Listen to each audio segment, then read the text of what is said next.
Okay, so yeah, let's talk about it, y'all, because I like to talk about my food journey.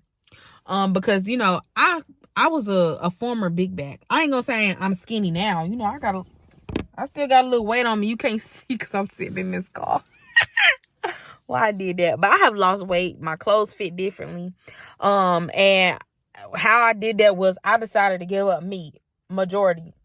Dang, my brother already left. He just graduated yesterday, and they going to the beach. My baby brother, y'all. We all graduates. Anyway, so yeah. So, like I said, I decided to give up meat. And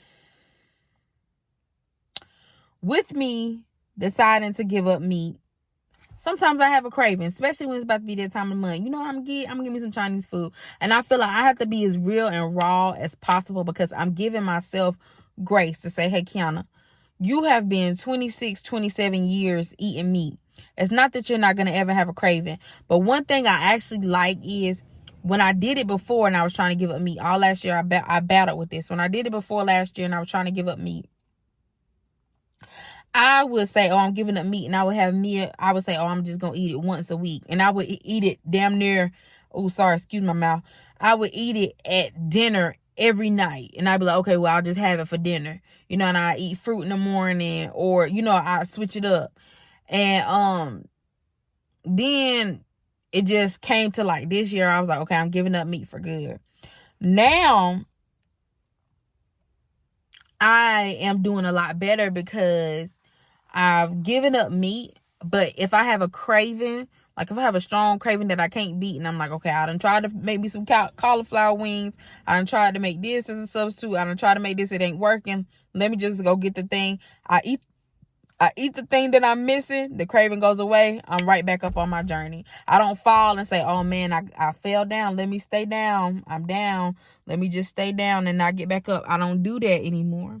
And it's because God is really saying, like, when you give yourself grace, when you stop convicting yourself more than not convict you, and realize that you are on this path and you are on this journey, and every delay, every setback, everything that you learn, it's not to say that it's not to say that you're not getting it or you're not learning it, but everything that you battle in your mind is like leading you to more realization to where you're supposed to be. So even with me on my meat journey, God gives me grace because he never said that I had to completely stop. And that's the thing. I seen another video of this young lady, and she was like, look at me, about to be 28, talking about somebody, a young lady. She was talking about, she was saying, like, God could tell you to stop eating meat, and it could be for a year. It could be for 3 years. It could be for a season. It could be for, whatever, but just do what he called you to do. You understand what I'm saying? He might not say it forever. You may end up just getting disgusted from meat, being turned off from meat, whatever. You know what I'm saying? Just obey God. Do what you will with that, okay? But yeah, so that's just what it is. Like, when it comes to your journey with God is your journey with God. That's it. Whatever he tells you to do, be obedient, try it out at least, and see what happens. You understand what I'm saying? But yeah, like, I like to be very transparent because I'm like I might eat 2 wings, like maybe one Sunday when my mom cooked, and then after that, like, I'm vegetarian all week long. You know what I'm saying? Like, something like that.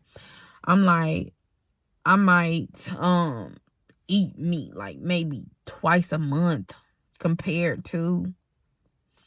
And it's just my journey. Is like, when I get to a point where I'm completely done with it, I will be, but I don't force myself and be like, oh, you stupid, you ate meat. You said you were vegetarian, you're giving it up. That's why I don't really talk about my foodie life on here or on social media, because I'm not like a food influencer. I'm just, seeing what works for me, helps me lose weight, helps my skin clear up, helps me to feel better, lighter, hear God more clear.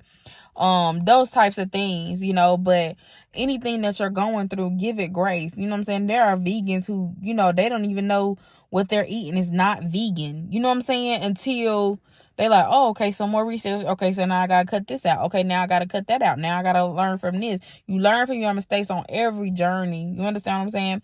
And then with my daughter, I'm like, man, my daughter is about to be 2. You know what I'm saying? I can't just say, oh, you can't have this because, like, the food that I cook is good. I ain't gonna lie to you. But I can't just be like, oh, you can't have chicken because I don't eat chicken. Girl, that girl will go buck wild when she get older, eating chicken, beef, pork, llama, goat. No. I ain't gonna deprive you of your childhood like that. You feel what I'm saying? Just because you doing something, don't force other people to do it. It may not be their walk. It may not be their journey. You understand? Force it's not natural. It creates rebellion. You understand what I'm saying? So let it flow.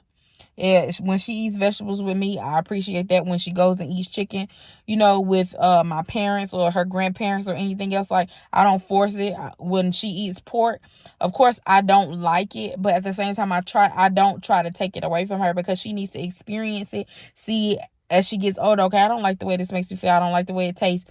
Turn it away herself because this is her life to live as well. None of these children that we have are ours. They're all God's. We're God's children, and those are God's children. But he put them on our path for us to teach them how do we live so that we can help break generational curses. That's why I be like, you can't hold on to your children. It may seem like they're yours, but if you hold on to them more than you hold on to God, you got a problem. You understand what I'm saying? All right, I love y'all. See you in the next video. We'll talk about this.